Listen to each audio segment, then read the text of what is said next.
কি রান্না করেছো মা? যেহেতু আজকে আমাদের তো নিরামিষ, নীলষষ্ঠী বার, সেই জন্য নিরামিষ করেছি সব কিছু। ভাত করেছি, সাদা ভাত,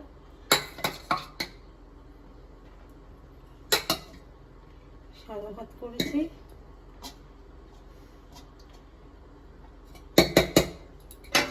আর লাউ ডাল করেছি নিরামিষ।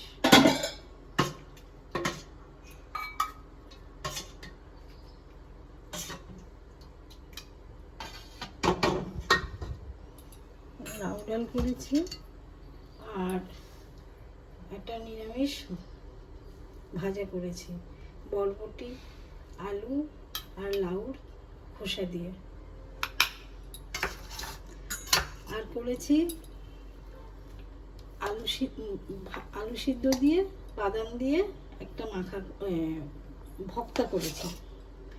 অনেকে ভর্তা বলে, অনেকে মাখা বলে, অনেকে আলু ভাতে বলে, আমরা আলু ভাতে বলি। লেবু, এই করেছি আজকে দুপুরে নিরামিষ।